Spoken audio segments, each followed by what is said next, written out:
Today on the Basketball Manitoba Podcast, we have a unique guest, Mr. David Asper. Now, many of you may have heard that name before and are surprised because you didn't know he played basketball. Well, he hasn't. David is a prominent Winnipeg businessman and lawyer. He's best known for his significant community contributions and entrepreneurial ventures. He served significant roles as chair of the Asper Foundation and dean of the University of Manitoba Faculty of Law. He is a recipient of the Queen Elizabeth II Diamond Jubilee Medal for community service and was appointed as the Queen's Counsel in Manitoba. Oh, and he's also a member of the Blue Bomber Hall of Fame, class of 2017. His list of activities and accolades is vast. However, he's joining us today to share the story of how he brought the Winnipeg Sea Bears and professional basketball back to Winnipeg. David, welcome to the podcast. Thanks very much. It's great to be here, Darcy. So I know that you're a long-time listener because, for those who don't know or didn't know before, you obviously brought the Sea Bears here. And so as part of you bringing the Sea Bears here, you went and started researching the basketball community. And just around that time, or not so long after, we just started the podcast. And so I know that you're one of our few loyal listeners, or at least you used to be last season. So to have you on is an honor. And, I know that you're ready to go. Well, I think, I am. And I was just re-listening to some episodes, and I think it's an amazing thing what you and Basketball Manitoba are doing. It was very, very informative for me, both to sort of get a sense of the basketball community, the current basketball community, but also the historic, to sort of laugh a little bit about, when you get Colleen Dufresne on and some of the old battle axes. And by the way, the Ross Wedlake, I think he was the first, wasn't he? Number one. One. Well, when I watched that one, I said, leaving aside basketball, I said, I love Ross Wedlake. Like, I want him to be by my side all the time, dealing with all my life, because he would be an amazing guy that would get everything out of the way, right? Oh yeah. But it's so yeah, it was extremely interesting and valuable to me, both to sort of reconnect with the historical part, but also to hear, the younger and more modern, significantly elevated state of the basketball community in Manitoba. But I would say, Darcy, more than that, what you've been able to do, which is so fantastic, is storytell. These are human stories. Of course, they relate to basketball and experiences in basketball, but it's really cool listening to, personal, individual, team stories. And even I was listening to Randy Cassano's interview the other day. Yeah. And how toward the end of it, he confessed to, a significant change that he would have made about his coaching style. Which I thought was, a very brave thing. It's to show weakness or sort of to show error like that, means that I think you're connecting and you're making it a safe spot, and that's of value. So yeah, I've deeper than you think, probably. I've paid a lot of attention to what's going on in these podcasts. Yeah, no, that's great. And I appreciate you saying that, because that is one thing that we set out to do, is just tell the human story, right? Everybody knows about how many wins they've had or what type of, that stuff you can find online. And that's how most people know people. Oh yeah, that's the person who coached there, but they don't know them. And I think that's the power of this medium and just what we're doing. And so I again, for Adam for allowing this to happen and supporting it, and it's been really fun. I've got to interview some legends, and so it's been great, and happy to have you on this podcast. But I kind of joked in your intro about you're not a basketball guy, so I have to ask this question: have you ever played, like, middle school or in high school or any level in your entire life? Have you played basketball? Other than recreationally in school as a pretty young person, answer is no. It was not my sport. So what was your sport? Well, oddly enough, my first organized sport was speed skating. Okay. Um, and I was actually pretty good at it. And then I had a crisis. Maybe I was 10 years old or something, but um, I was representing Manitoba at a Canadian Outdoor Championship, and there was a very, very strong skater in my age group who was the guy to beat, and I was beating him. And I came around the home stretch. I think it was a 400-meter race. I was 10 years old. Yeah. You think I'm still a little traumatized by it when I tell you. And I come around the corner and I'm in the lead. I'm going to beat this guy, and there was quite a bit at stake for a 10-year-old, and I fell. Wow. And I watched that guy go by me, and then from at that stage, Manitoba at the time had some really amazing speed skaters who went on to Olympic glory, the Burka Mm. family. And I had to make a choice about lifestyle, food, nutrition, training, Yeah. all that kind of stuff. And they were very candid with me and my parents. And they said, okay, you probably have the skill, the innate skill. But to get to the next level, you're going to have to commit. And this is what it means. And You're I, like, I'm all right. no, I said, no, yeah, we're good. So I went into hockey. So I Okay. played hockey, and I Nice. played all the way through to junior B. Nice. And I played football. Okay. Okay. Those were my sports. On the note of football, before we press record, again, I know what I know about you, and I always ask all the guests, hey, is there anything missing? I read my bio, and you said, there's lots of things we could have thrown on there, and there was something that I omitted on there, and you're like, Hall of Fame, and I was like, what? And then you're showing me the ring. So how the heck did this? Tell us real quick about the Bomber Hall of Fame. Yeah, people. It's funny. My whole experience with the Blue Bombers is very vivid in my mind, except that it's 24 years or more ago.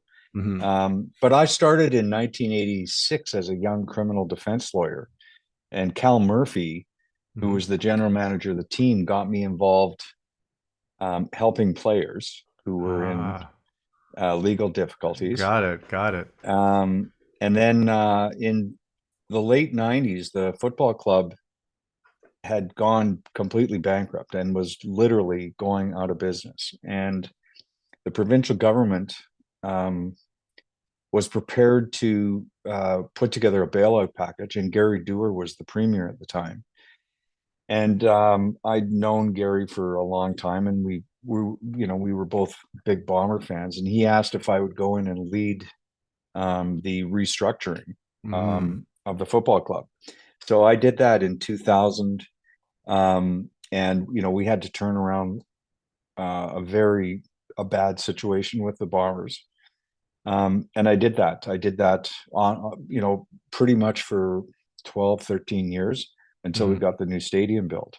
Mm.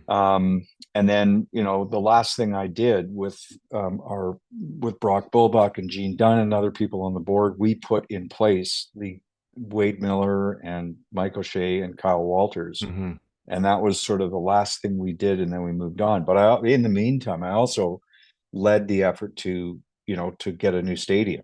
Hmm. And my plan A in pro sports was to own the Bombers and to Got it. build the new stadium. Got it. Um, and again, people, it's funny, people see where the stadium is now, but they completely forget that the proposal that was originally presented and accepted by the premier was at Polo Park. Hmm. The stadium was never going to be at the U of M. It was going to be at Polo Park. And then I don't even remember what happened to get it so off the rails. Anyway, I've had a long history associated with the Bombers, and Hmm. I'm super proud of that. And yeah, I got my Hall of Fame ring there, Yeah. and yeah.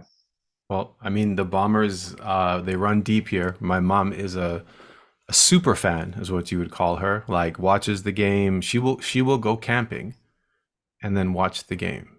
Like, she's Mhm. that kind of fan. And so obviously, we're here because of the Sea Bears. And but I was going to say though, go ahead. Yeah, when we were doing the research, so I mean, people need to remember. Maybe you'll get to it. I was a partner in the Winnipeg Thunder when they were playing, and I was very lucky to see Sam Cates lead that and how he did that.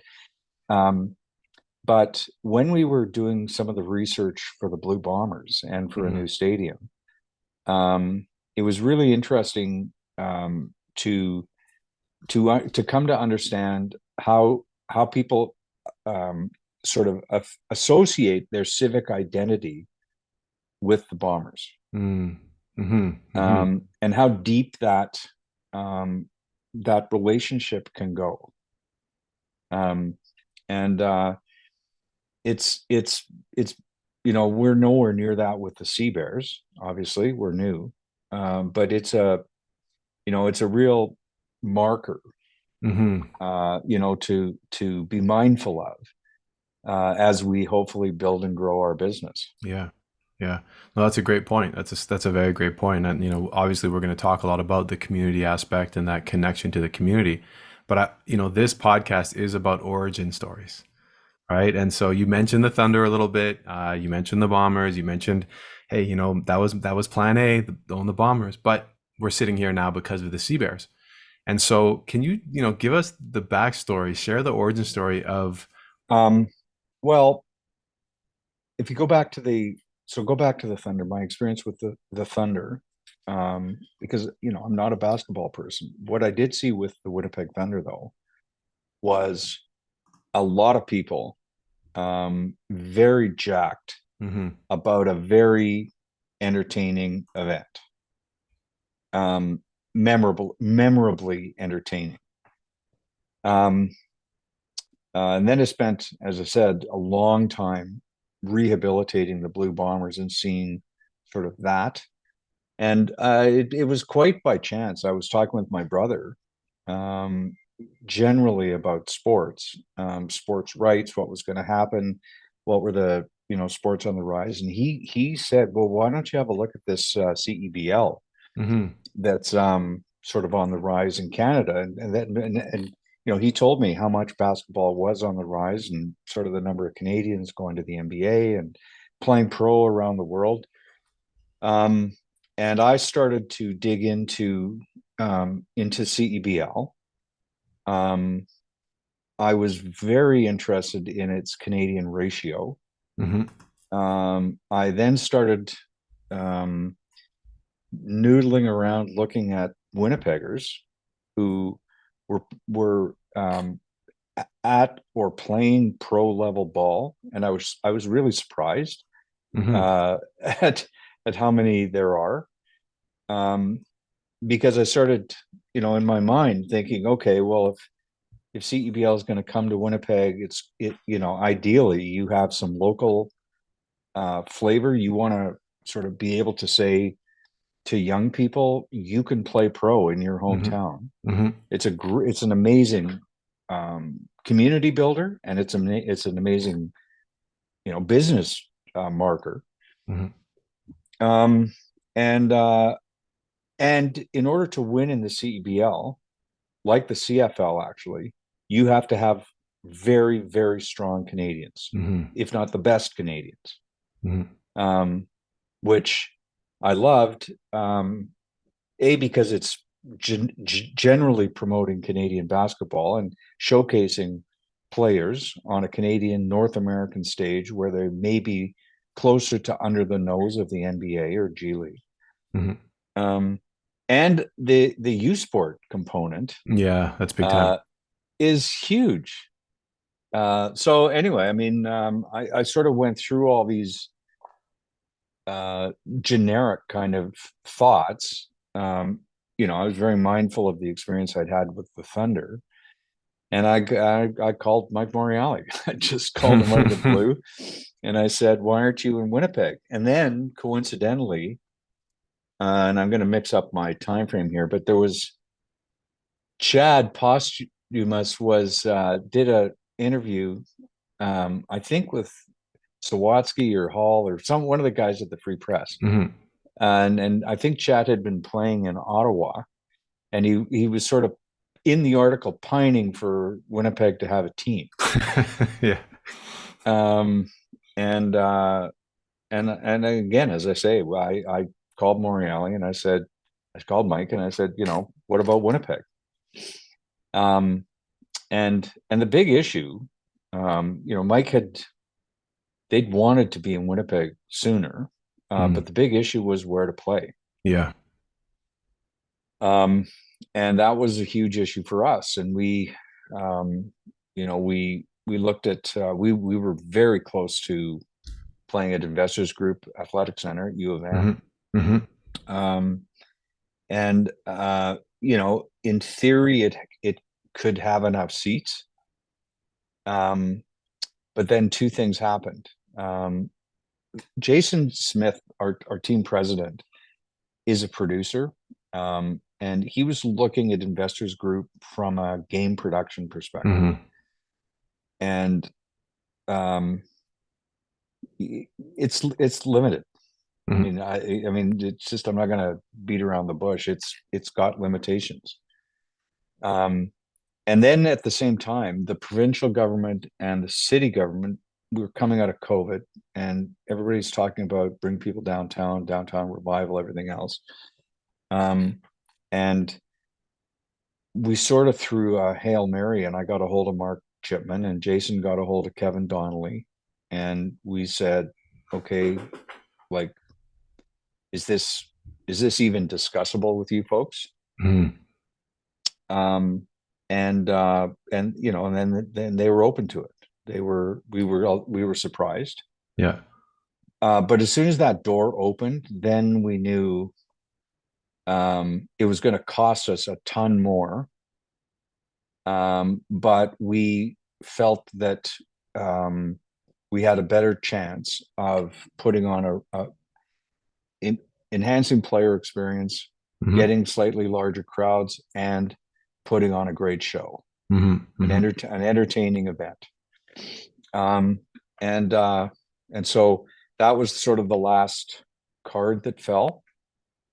And once that happened, then we went ahead and did the deals with the CEBL.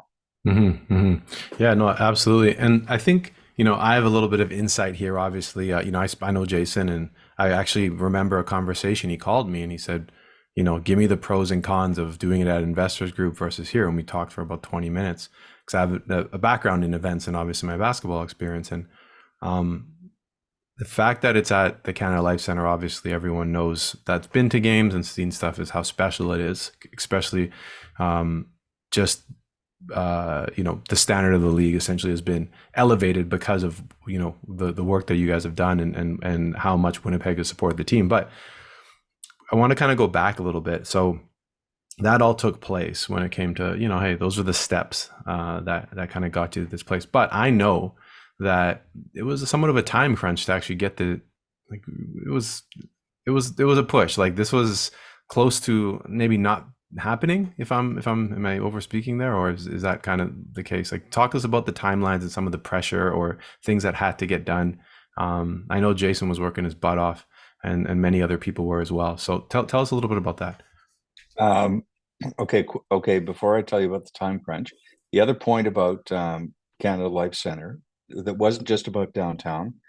When I canvassed the basketball community broadly, everybody to a person said, play central, play somewhere central. Yep. And I actually drove from Maples. Mm-hmm. I drove it to IGAC, to Investors Group, to experience what those people were going to experience. And I said, I wouldn't, there's no chance I would drive that. Yeah. So that was another thing.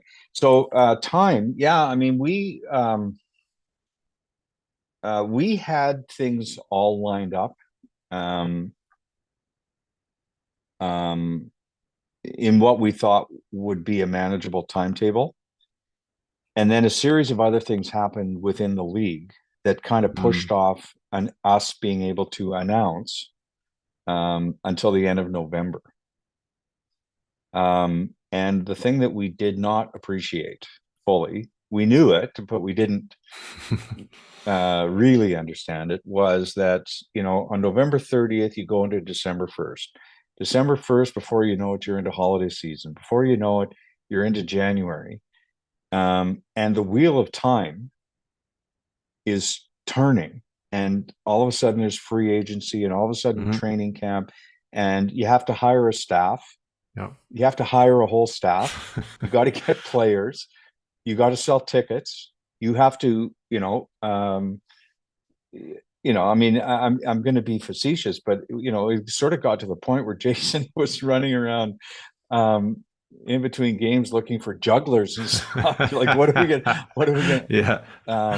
Because we just did not understand the enormity of what we were getting into, and it's a great testament. One thing one thing I say publicly, which is our staff, who were largely completely inexperienced in this level of activity, bravely stared it down and succeeded. The second thing people don't know, and I don't want to be, it's not, I don't think it's a secret, but Jason, once training camp and the season really started, Jason had a medical issue with his eye. And he still managed, we called him the one-eyed bear, lovingly. But, so we were in this massive scramble from November through to May. Then training camp happens. Then you got a team. Yeah. You got all these players now around. And then, happily, but with massive stress, people embraced what we were doing. Yeah. Yeah. So yeah, it was, I mean, it was, we're recording this late December. We celebrated our 1-year anniversary on November 30th, a few weeks before we're recording this. And, Jason and I sort of looked at each other and went, oh, here we go again. Because, we're getting ready for the 24 season. And, but the good news is we know what's coming now. Correct. Absolutely. No, that's big time. So I'm just going to ask this question directly. Sea Bears. So that's a very unique name. It is also, I don't know who did the artwork, if that was a league thing, but it's quite the popular logo now. People are absolutely loving it. It's one of those logos you look at and you instantly like, that's cool. Where did the name come from? Who came up with it? Just tell us a little bit about that. I'm gonna try to, if you give me, I'm gonna try to show you exactly. I was at the zoo. I was at an event at the zoo. I can't find my picture. I can't find my picture on my phone. I was at the zoo, and I was in the Journey to Churchill exhibit. Yeah. And the bears were swimming around, and it was an amazing thing. And I started taking pictures of these bears. And one bear swam right up to the window, and I can't find it, but and I snapped a picture of that bear, and that bear looked almost like that with those colors, those colors, right? And so we were playing around, and we were thinking something to do with bears. There were a million other names we were thinking about. Do you want to hear the one that I definitely want to hear some of the names? So, well, so this is let's Jason. hear it. This is Jason and I having fun, but we started looking at teams that are doing innovative things, and of course, we got led to the Savannah Bananas, that are a baseball team. Okay, you got to look at the Savannah Bananas. And I said we should be the coconuts. And our crowd chant is going to be "Let's go nuts, let's go nuts." Everybody's going, no, Yeah, everyone's no, like, yeah, no, yeah. no, we're not doing that. So anyway, we started playing around with the bear Yeah. and the sea bear and or the polar bear. And then Jason went online and found the old TV nature series Mutual of Omaha Wild Kingdom had actually done an episode on polar bears and referred to them as sea bears. Oh, And so we then looked up the origin story of the polar bear and found that its Latin name, when it was first ah, encountered by explorers, and so they had to classify it as a genus, was Ursus maritimus, which translates to sea bear. interesting. And we thought, well, that's an interesting way of describing a polar bear. And it gives you, because I mean, a million people started saying, what Yes, sea bear? yes. Like but it gives you an opportunity to describe that background. Hmm. And we hope, it's my hope that as we continue to develop the brand, we can develop learning pathways into the bear itself, its habitat, northern Hmm. Manitoba. Hmm. There are all kinds of interesting indigenous legends around Nanook and the Hmm. bear. And so, yeah, and the funny thing is that when we mocked it up and created the artwork, how quickly people wanted it. Yeah, Like it's whatever we made, like even before we trademarked it or did anything, we bootlegged a whole bunch of t-shirts and hoodies. Um, and and everybody wanted it. yeah, Um, so yeah, that's it was kind of by fluke. And yeah. literally, as I say, I've got a picture on my camera that almost looks exactly like the logo. So it was a Hmm. real thing. Hmm. Yeah, and it's I think some of the old guys, or not even old guys. I guess I don't know. Am I an old guy now? I don't even know. I'm 41, but I remember the Thunder. I was a kid in the crowd, and I remember how exciting it was. And obviously, we all know that like they had like the polar bear thing, right? They weren't called the Sea Bears, but that was part of their logo. And I remember once, everyone kind of knew like Winnipeg was getting a team, but we didn't know the name yet. And everyone was, hey, are they going to do this? Are they going to do that? And I think it's the perfect kind of like, it just fits, man. Like it's perfect. I think that's why people are like, this is it. Like now the name threw you through something, but the logo people loved. And now the name, because it's so unique, is perfect. Yeah. Well, thank you. I mean, I mean, it's like the business itself. It's a huge risk, and Hmm. and like I say, you have to be careful that what I like, or what Jason likes, or what anybody, I mean, might not be what the public at large likes, Correct. and you have to Correct. be humble enough to know that. Correct. But like I say, when we made up some mock merch, and then we started looking at potential uniforms, and it people really liked it. Yep. So Yep. um, yeah, No, it fits. I mean, and I'm just again, it's part of our overall gratitude that we tried something and people liked it, and you know Yeah. that's a happy thing.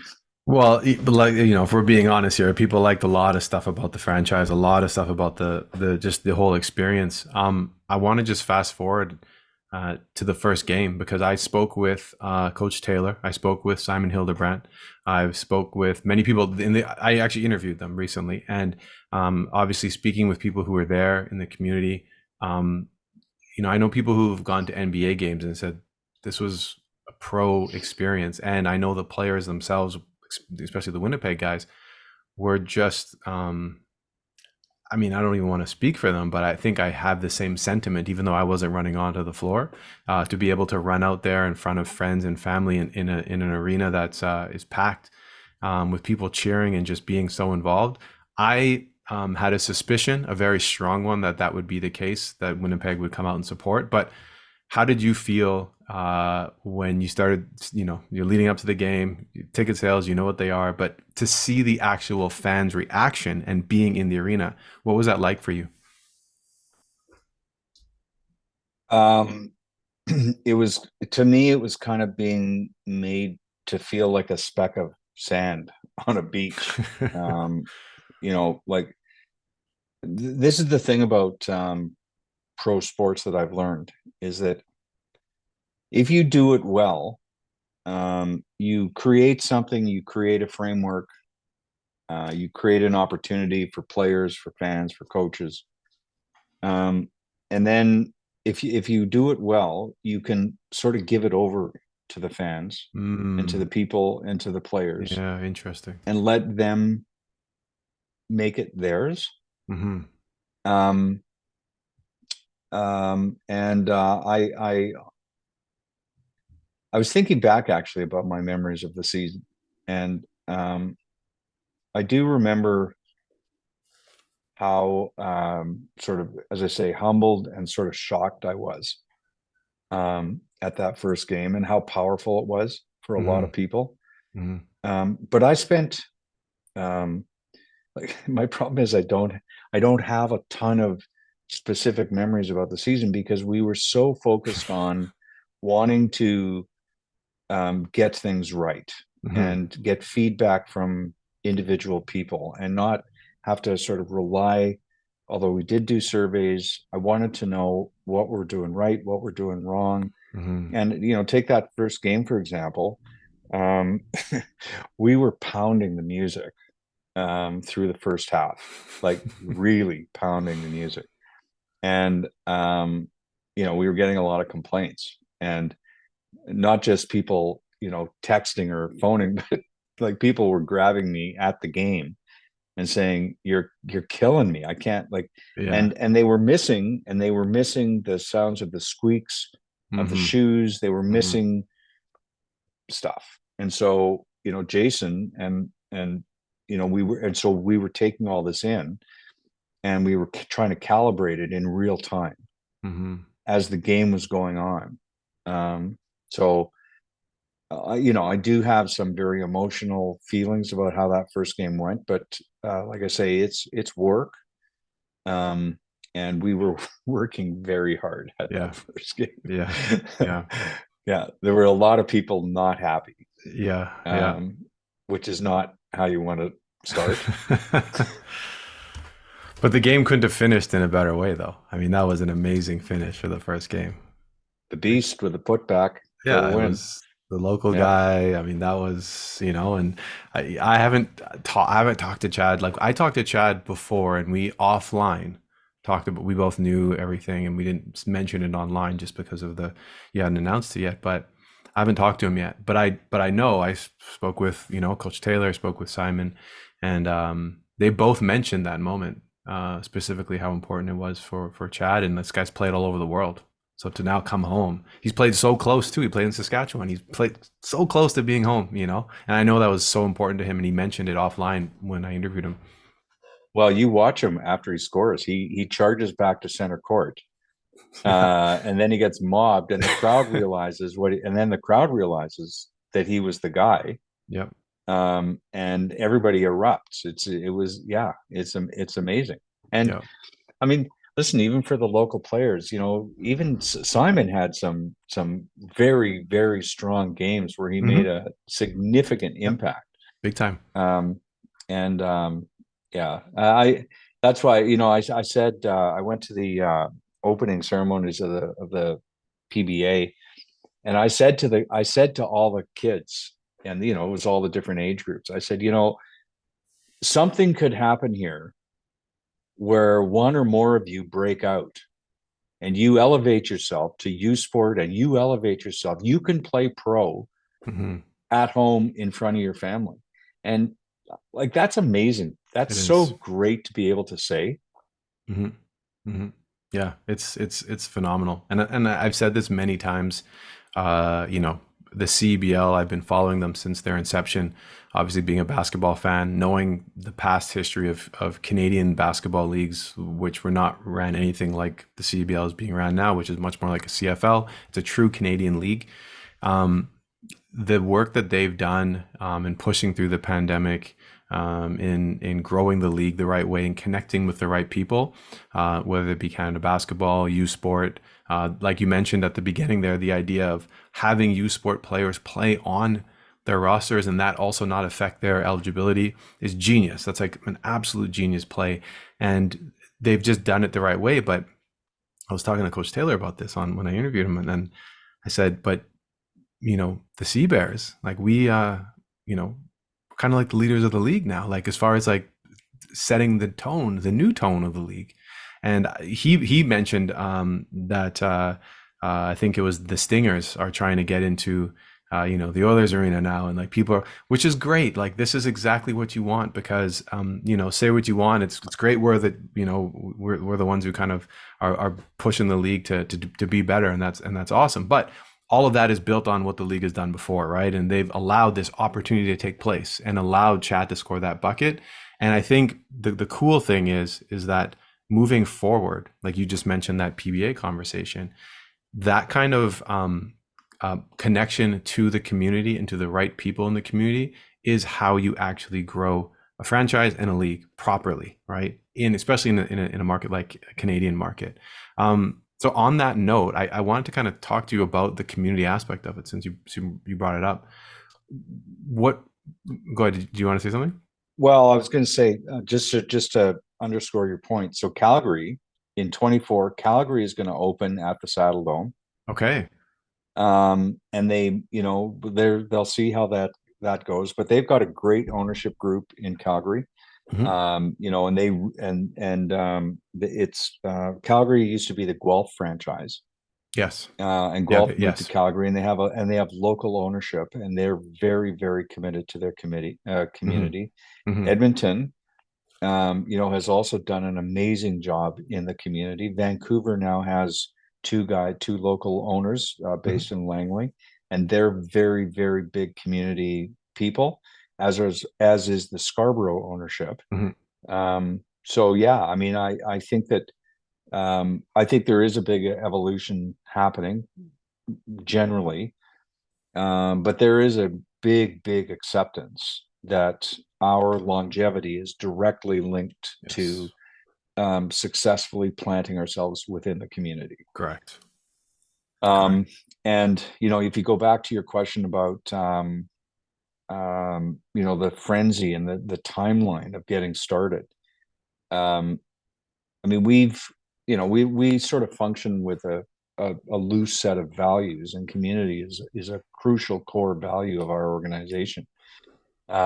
We just did not have time. Mm. We simply did not have time to get ourselves properly organized. Hmm. And even well, I mean, we did a number of, like, a whole bunch of community things. Um, but this is going to be sort of a slow trajectory as we build the organization. Hmm. You know, I was just at the Winter Sea Bears camp that we had when Mike Taylor was in Winnipeg, and I was at one in the summer at a boys and girls club in South Winnipeg, and Hmm. I think we had four boys and girls clubs at Sport for Life Center.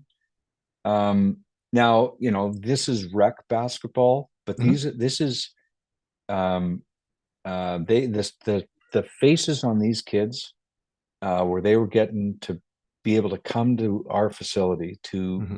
meet Simon Hildebrand, and I think Justice was there, and Hmm. you know, Josh Reddy, um, is I think helping Basketball Manitoba grow the sport, Hmm.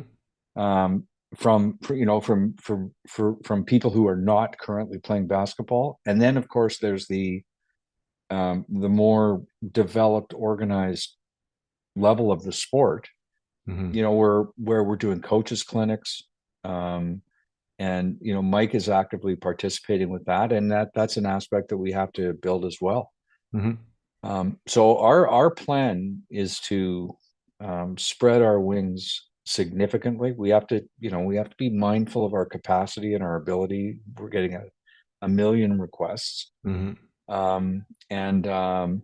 working with buckets and borders, and we're sort of trying to be grassroots.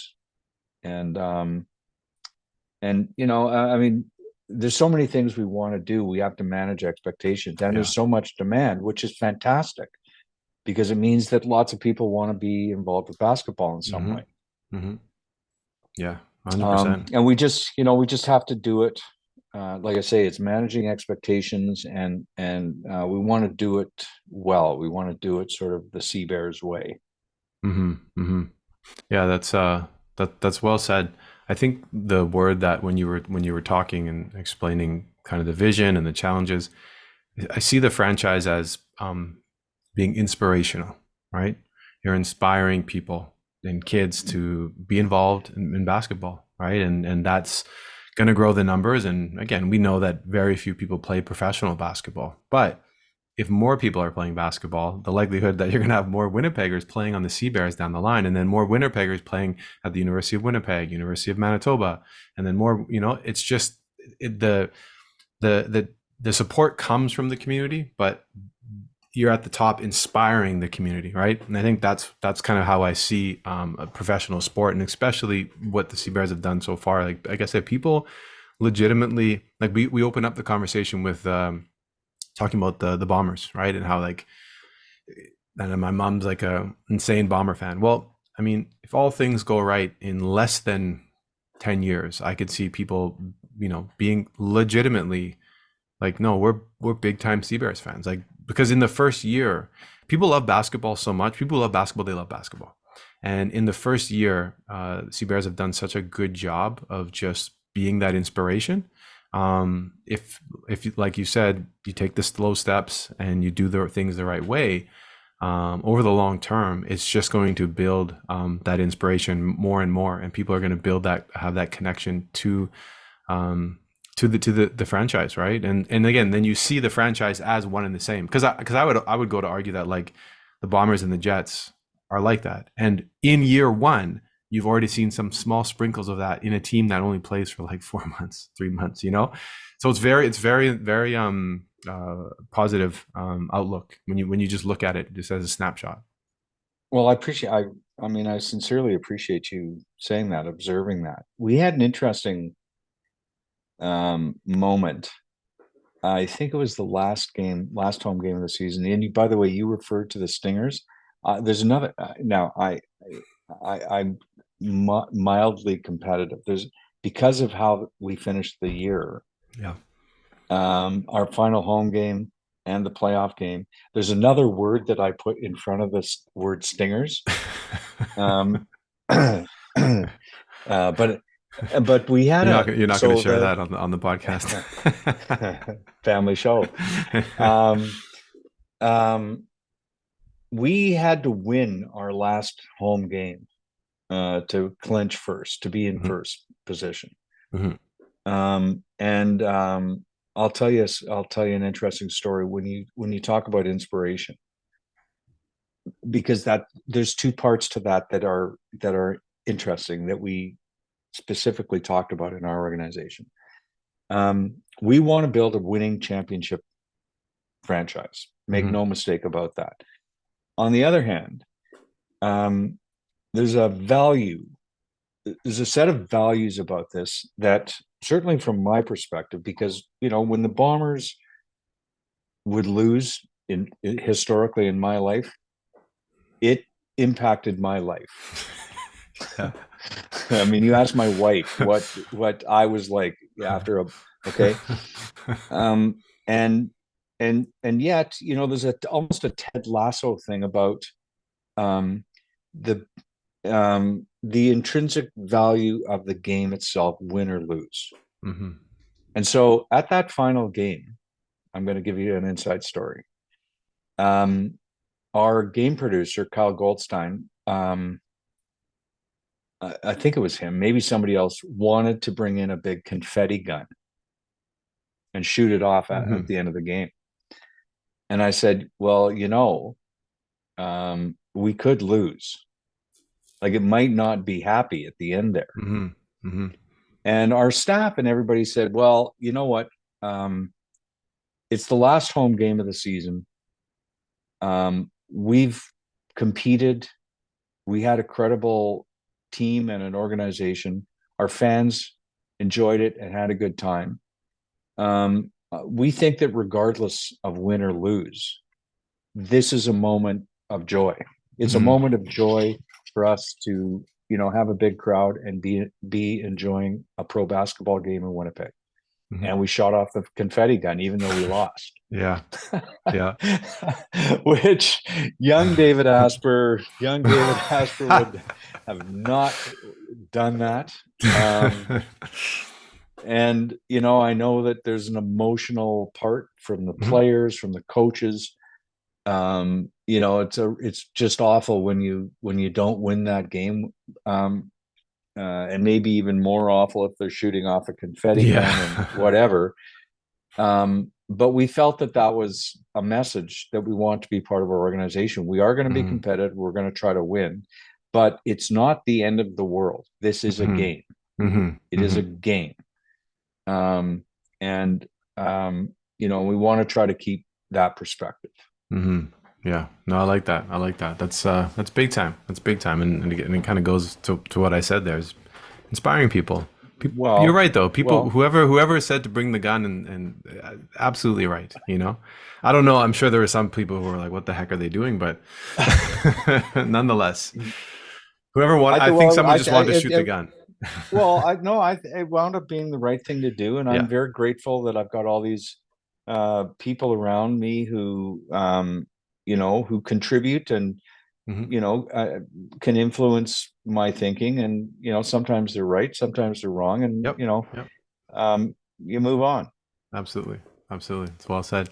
So we're getting close to the end. I do have a few more questions before we get there.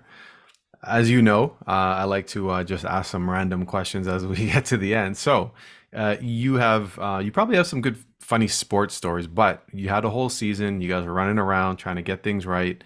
I'm wondering if you have a basketball story that you can share with us, a funny one, or, you've shared the one about the gun, funny or otherwise, but something from the year that was meaningful, funny, or entertaining in some way. So, okay, here's my funny basketball story. I knew you were going to ask this because you asked everybody. Before the season started, I think we might have been in training camp. One of the great things about our offices being located at Sport for Life is that the courts are right there in the team locker room and everything is there. And we were noodling over some big problem of the day. And Megan Noonan and I were on the court. And I said, well, maybe we should think about getting some guidance on how we're going to resolve our issue by taking some shots.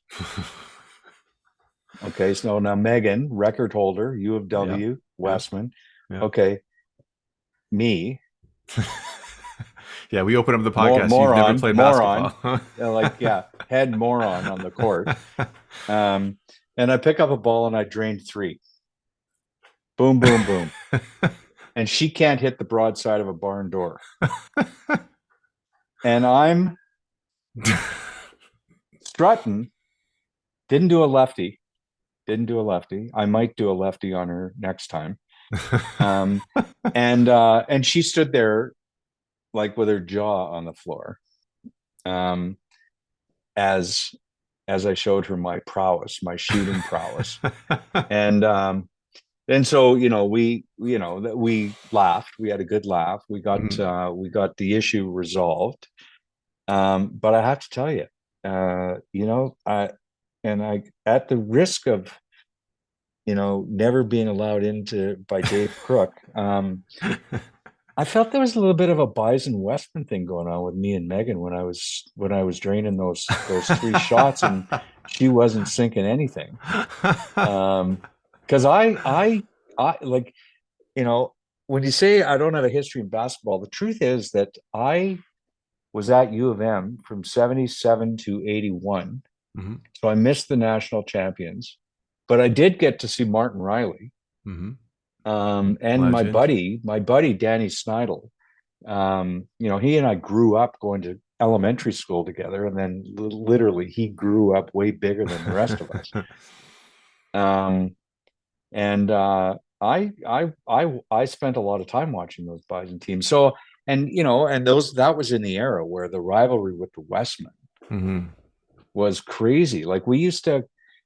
No, I'm not even going to tell you. I'm not even going to tell you. I'm Family not show. even going to tell you. I'm not even going to tell you. So anyway, Tell me, tell me off air. I feel that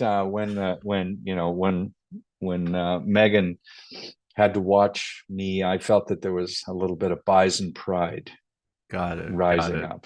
I appreciate that. I'm sure you hold that over her all the time, or at least remind her, hey, remember what happened last time, right? Because Don't Megan tempt can me. shoot the ball. Like she Megan shoot the ball. Megan isn't. Yeah, she's an awesome player. Yes. No, she's an awesome player. So I just keep wagging. Don't you tempt me. Oh man. So okay, well, I have one more question before we go. Tell us what you can, but what can we expect from the future? What can we expect for the future of the Sea Bears? Like I know some things, I won't say them unless you say them, but just maybe generally, obviously you've kind of alluded to certain things, and then if there's anything specific that that's out there that may be coming in the future, that we can look from the franchise. Well, it's at the end of the season, our coaches and Mike did an amazing job breaking down what had happened, Mm-hmm. statistically, player by player, game by game, and it was very illuminating to me to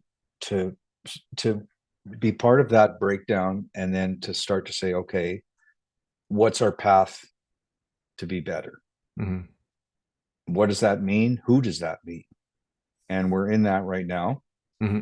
And so as I said earlier, we want to be a championship organization, and we were not that last year. Mm-hmm. And so I don't know where that path leads. That's Mike's department. But I think people might expect there'll be some different players on our team this coming year. As an organization, we far exceeded our own expectations, or what we expected. And there was quite a buzz, and we have to be very careful about making sure that the goodwill that we created sticks, and that we continue to be valuable. And the one thing that we heard from fans was that we've got a pretty affordable entry price. Mm-hmm. We put on a pretty good show, and they ascribe value to the experience.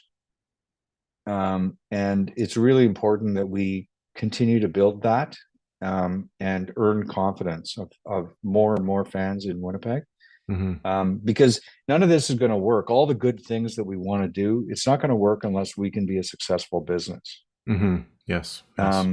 And so we're feeling a lot of pressure to, not just repeat, but do better. Mm-hmm. All across the board. And to not read our own reviews. Okay, we were franchise of the year, Yahoo. That doesn't mean anything to an individual buying a ticket. Mm-hmm. And so we just need to keep our feet on the ground and stay focused on value. Mm-hmm. And we're doing that in many different ways. People will start to see it. Free agency is for unprotected, for players who were not protected by teams, is about 6 weeks away from Mm-hmm. when we're recording this. And then wide open free agency is happening. And I think you're going to see Mike start to make some moves. Mm-hmm. So it's but like I say, it's when Jason and I looked at each other and we realized that, okay, here it comes again. We're going surfing. Here comes the wave. It's amazing, and I'm excited. I'm super excited. I can't wait till the 24 season. Yeah, it's gonna be exciting. I think like I said, I just look forward to I love origin stories. This is somewhat, year one is still part of the origin story. You fast forward 10 years or, when the championship happens and you're like, oh, remember, that 23 season. And so it is as challenging as it has been. I think, regardless of what happens next year with regards to on the court and things of that nature, if you continue to, because I know the basketball community quite well, if you continue to do everything that you did, regardless of what happens on the floor, you'll have the support of the community, right? Like you said, you want to get their attention, but you give to get, right? And if the franchise continues to give and establishes itself in the community, the community, I'll go so far as to say this: the community needs a professional team, and that's why you saw such a strong support, because we want it, right? Like you talk to anyone, we want it. And the moment that it was announced, everyone was excited. Like it was just an absolute game changer. And so I think if you continue to do the things that have been done, you're always going to have that connection to the community as long as you keep that top of mind. It's like we're here to inspire, and we're here to be part of the community. I think if you do those two things, everything else will fall into place. Well, I appreciate that. And then, even when I was doing due diligence in the year before and I was going across the country watching generic teams that I didn't care about, the caliber of basketball was impressive. Yes. It was entertaining to watch. It was athletic. Mm-hmm. I don't have to be a technical, I don't need sort of special technical skill to know that what I'm watching is real. Absolutely. Right? And so that was what we set as our objective for our inaugural season, was to be credible. Mm-hmm. Be credible, so that when the people who know the sport come to our games, they will see that there is skill in this. Yes. And they may dispute, there were times, Darcy, where I would sit in the stands, and I'd hear people yelling at the coach about, do this or don't do that, or that was or whatever. It was interesting listening. But it was credible. Yes. Right. And so that's a good place to build from. Yeah. 100%. Well, I appreciate you taking the time, sir. I wish you good luck next year in 2024. And, I think thank you is in order, essentially here. I know you don't do this for thanks. You have a deep passion for sport and you care about the Winnipeg community. And so that stuff is all certain, but that doesn't mean that a thank you isn't in order, because me as a basketball fan growing up in this community, like I said, the Thunder were here for how many years? I still remember going into that arena. And I remember playing Thunder basketball. And it was a huge part of that. Well, remember how Kaboom would hit the trampoline and slam the ball? Yes. Yeah. And that was a short period of time. And so I know that what you're doing right now is inspiring other kids, right? So a thank you is in order because of that. Like I said, inspire is the word that kind of sticks for the Sea Bears. So thank you. Thank you, Darcy. It's been an honor. Thanks for listening to today's episode. Please like, subscribe, follow, and share this series, and reach out to us with your comments on the show. Thanks again for joining us.